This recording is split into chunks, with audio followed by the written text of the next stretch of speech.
além das dunas. Eu deixei um capítulo específico para as dunas, porque é um problema muito sério, assim, pode se transformar, na verdade.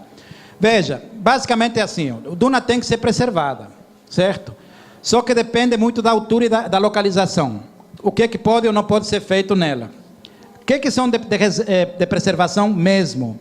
Todas as dunas dentro dos parques ecológicos, qualquer duna acima de 9 metros, em qualquer local da cidade, e aquelas que estão em até 300 metros do pré-mar, da maré mais alta, certo? Com altura acima de 2,50. Toda a altura que o plano relaciona, a altura das dunas, é sempre em relação a José Sarney, ao asfalto da José Sarney, do eixo da rodovia José Sarney, certo? Então, 2,5 metros de altura, isso, certo? Qualquer duna acima disso é de preservação na faixa dos 300 metros. Agora, além dos 300 metros, ou seja, dunas mais afastadas da praia, aí já tem outra classificação aqui, ó. Até 5 metros se permite desmonte se for pontual, se for uma duna isolada, certo? Se for dos cordões dunares, não, só se for isolada. De 5 a 9 metros, as dunas podem ser ocupadas, porém não desmontadas, certo? E com uma ocupação máxima de 70%. Mais de 9 metros não pode ser edificado absolutamente nada e, obviamente, não pode ser desmancado, desmontado, certo? Qualquer duna que não se enquadra aqui, o plano remete a uma lei federal, que na verdade não fala de dunas, fala apenas de encostas. Então, significa que se a duna tem uma encosta de mais de 30 graus, não pode ser ocupada, né? Independente da altura. Bom, as faixas ao redor das dunas são áreas de proteção. Então, a ocupação também é muito restrita, certo? E tem um artigo 19 que diz o seguinte: dunas muito pequenininhas, até 1,5 metro, certo? Deverão ser preservadas somente se tiver alguma, ele coloca assim, ó, função ambiental. E quem vai atestar isso? Um órgão competente. Hoje seria a DEMA. Se a prefeitura criar um órgão de gestão ambiental, então seria a prefeitura, certo? É ela que vai dizer dunas de 1,5 metro, certo? Se pode ou não, se deve ou não preservar, certo? Existe um mapeamento das dunas, não no plano diretor, mas existe um projeto, um trabalho feito, contratado pela prefeitura em 2005, que traz esse mapeamento. São essas áreas mais claras aqui, ó. Todas essas áreas mais claras são dunas. Aqui as dunas do Tecarmo, as dunas da Aruana, aqui o outro parque ecológico, aqui já é perto na ponta, né, do Farol. Então, todas essas dunas obedecem àquelas restrições que eu mencionei antes, certo? Elas estão mapeadas. Ou seja, a prefeitura tem em mãos informação para monitorar, para preservar, para controlar essa questão das dunas. Bom, paisagens notáveis aqui nós não temos, são pontos altos da cidade que servem para ter uma visão interessante da cidade, né? Ou mesmo para que a cidade consiga ver esses pontos, tá? Por exemplo, aqui, ó, Santo Antônio. Então, qual a ideia desses pontos? É que não se construa prédios altos ao redor, para que a visibilidade não fique comprometida, certo? Lembrando que toda a orla marítima e a fluvial, a do Rio Sergipe, também são paisagens notáveis, certo? Então, a ideia é que não se obstaculize a visão de quem está em terra para o rio, para o mar, e de quem está no mar para a terra, né? Na areia, por exemplo, você não pode construir grandes paredões, alguma coisa que obstaculize demais a visibilidade dessa paisagem. O que houve aqui? Veja aí, ó. Soltou no 28. Aliás, um pouco a 27.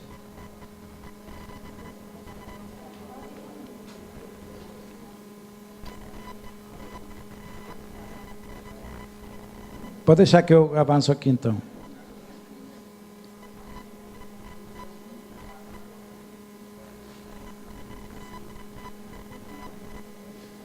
Estava aqui, né? Pronto.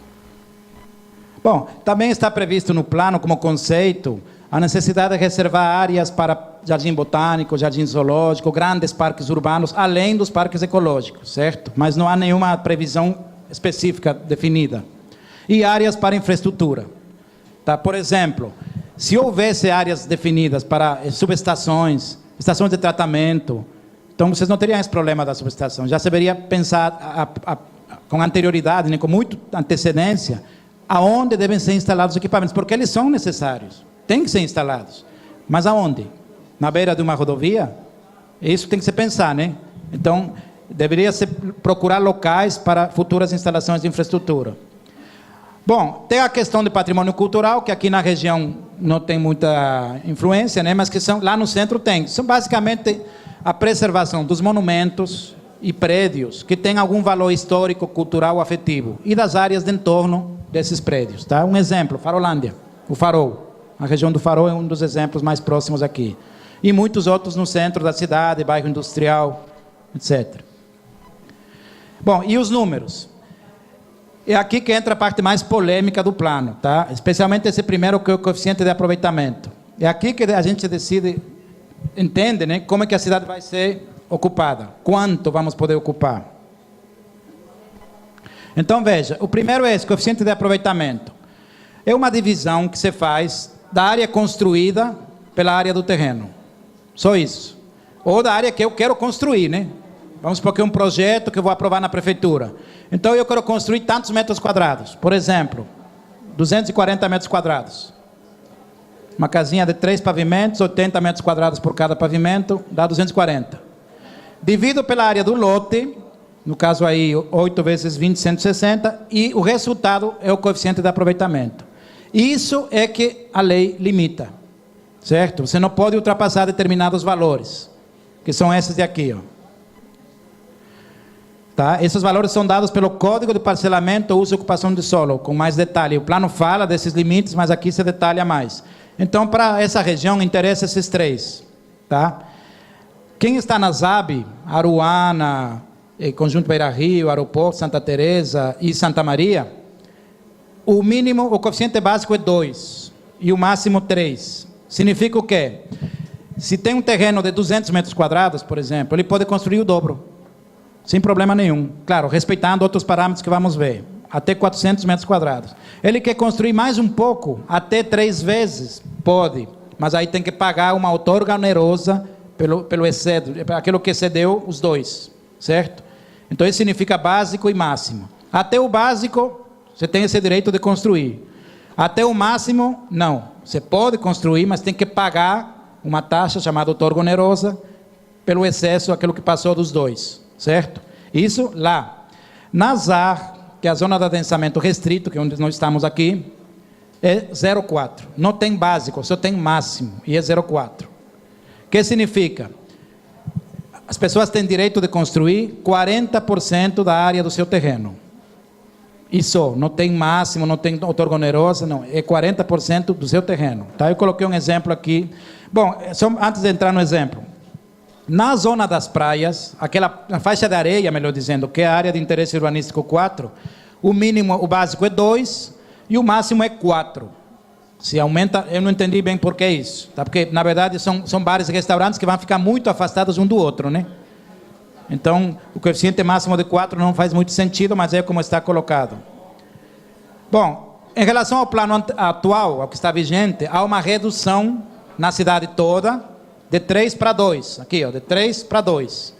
O máximo, que era 4, 5 até 6, cai para 3. E na zona de adensamento restrito, era 3 e cai para 0,4, certo? Aqui nessa região. Aqui eu fiz um exemplo que eu vou pular, porque não interessa muito na ZAR. Aqui seria um caso de um terreno de, por exemplo, 600 metros quadrados, que não é tão pequeno assim, tá? Para um loteamento, por exemplo. É um terreno até grande, né, para um loteamento, condomínio. 600 metros quadrados. Então, com esse coeficiente de 0,4 ou 40%, pode construir 240. Pode ser num pavimento maior, pode ser em 2 menores. Né? 3 aqui já não compensaria, porque seria muito estreito, né? Certo? Então, ele pode optar por uma alternativa ou essa. Mais do que isso, não pode. Ele quer construir mais, tem que comprar terreno maior. Ou comprar o do vizinho, entenderam? Até 40% é permitido. Gabarito, altura dos prédios. Na proposta do plano não é limitado, certo? Os prédios vão ter que cumprir os demais parâmetros, que vamos ver, o coeficiente, os recuos, as taxas, mas a altura não é limitada, certo? Isso tem sido muito discutido nas audiências. Havia uma proposta inicial de limitar a altura dos prédios na praia, mas isso foi alterado por uma proposta que foi feita no Condurb. Então, você pode ter prédios com diferentes alturas, mesma área construída. Basta fazer ele maior ou menor, né, na largura, certo? Parece que é um problema que não interessa aqui, né? Aqui não tem prédio, não. Não tem construído. Certo? Mas tem na Aruana, eu sei. Tem um na Aruana. Eu sei. É isso que eu queria dizer. Ó. Você não pode ver prédios, pode não ver prédios, mas já estão aprovados. Muitos condomínios que eu chamo de mistos. Será que a EMURB conhece essa proporcionalidade? Conhece, agora veja. A EMURB conhece, mas tem que aplicar a lei. Ela não pode aplicar intenções à lei. Isso aqui é um projeto, viu, gente? Infelizmente ainda não é lei.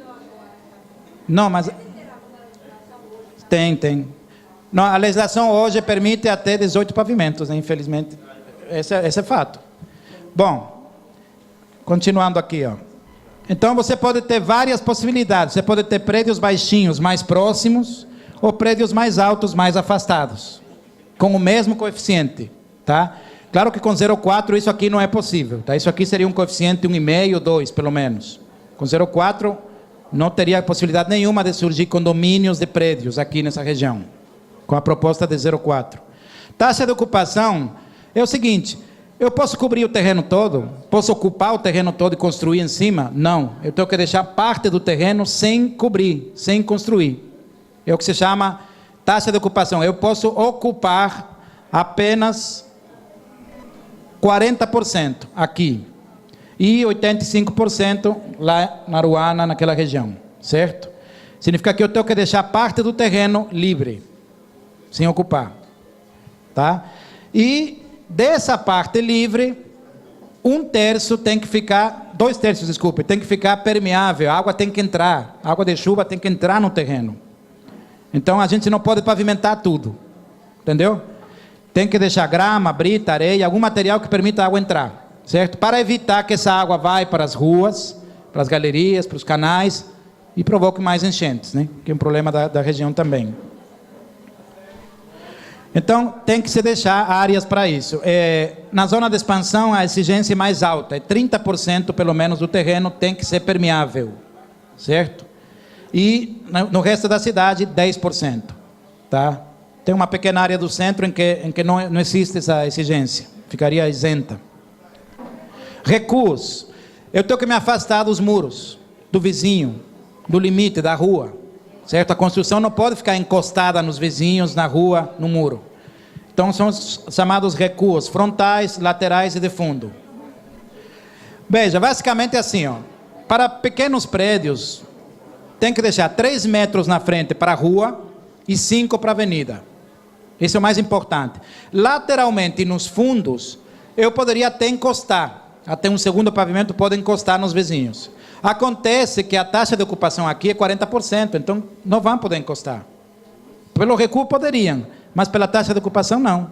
Porque você tem que deixar 60% do terreno sem construir, sem ocupar, certo? E para prédios altos se aplica o chamado recuo progressivo, que é basicamente o seguinte: o nome parece complicado, mas a ideia é muito simples. Quanto mais alto for o prédio, mais tem que recuar em relação ao vizinho, ao muro, à rua, à avenida. Ele fica mais fino, ele se recolhe mais, certo? Então aqui, por exemplo, 3 pavimentos, 5, se for avenida, com 8 pavimentos já são 5,80, com 18 pavimentos, 7,80 e por aí vai, certo? Qual a diferença de hoje com a nova lei? De hoje com a nova lei? Em todos os parâmetros que a gente está colocando aqui, há melhora. O que chamam de melhora? Há um adensamento menor, o recuo é maior, a permeabilidade também será maior, que se tudo visando uma ocupação mais ordenada, mais controlada do território, tá? Hoje em dia se aplica um recuo que é o do Código de 66, porque os códigos de 2000 foram revogados. E é basicamente um recuo estático, 3, 5.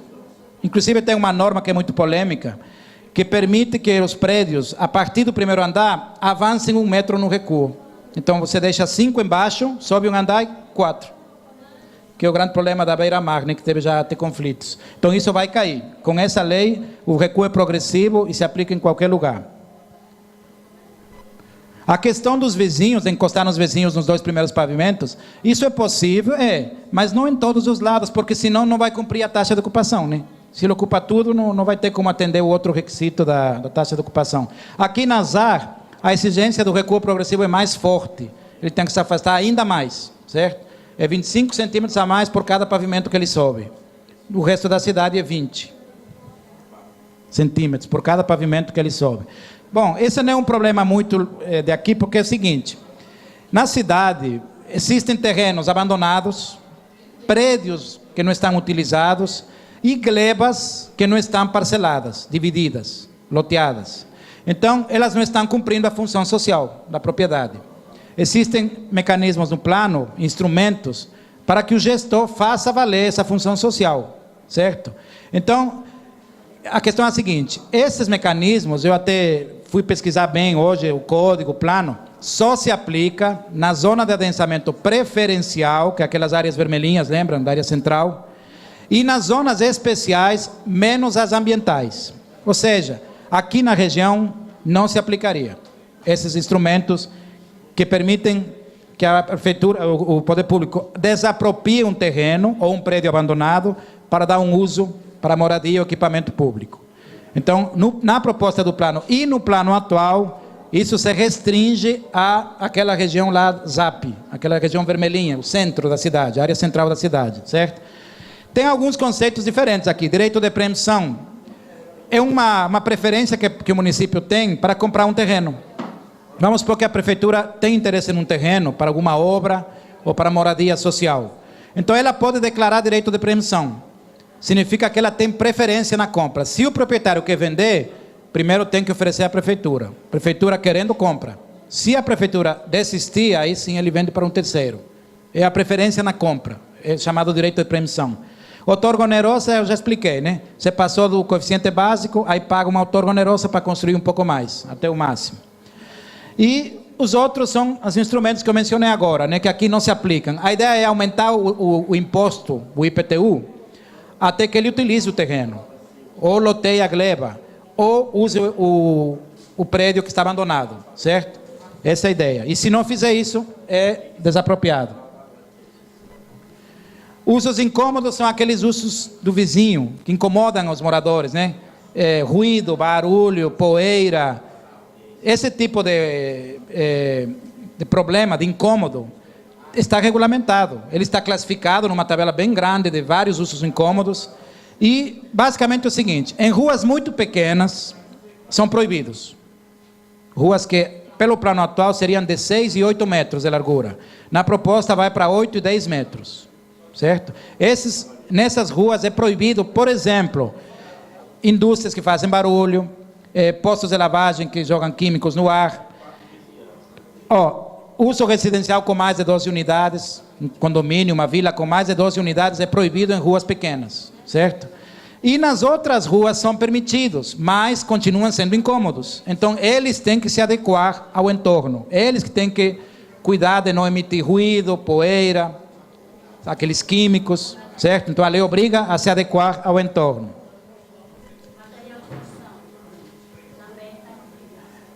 Na verdade, aí não é um uso, ali é uma postura errada. Aí quem joga material de construção na rua, ele... loja. Sim, se ele gera poeira, é incômodo. E ele tem que se adequar, ele tem que construir elementos que protejam os vizinhos, certo? Equipamentos de impacto são grandes projetos que vão ter um impacto na infraestrutura, no meio ambiente, no trânsito, certo? Ou mesmo na vizinhança. Um shopping, uma galeria de grande porte, um supermercado, antenas de celular, grandes conjuntos de prédios, por exemplo, para residência. Todos esses usos são de impacto. E para eles é obrigado a elaborar um estudo que mede o impacto e propõe soluções ou medidas chamadas mitigadoras ou compensatórias para reduzir esse impacto, certo? Então, todo empreendimento grande de impacto tem que ter esse estudo. Por exemplo, auditórios, teatros, igrejas, que reúna mais de 250 pessoas. Então, mais de 300 pessoas, desculpe. São de impacto. Por quê? Porque mesmo que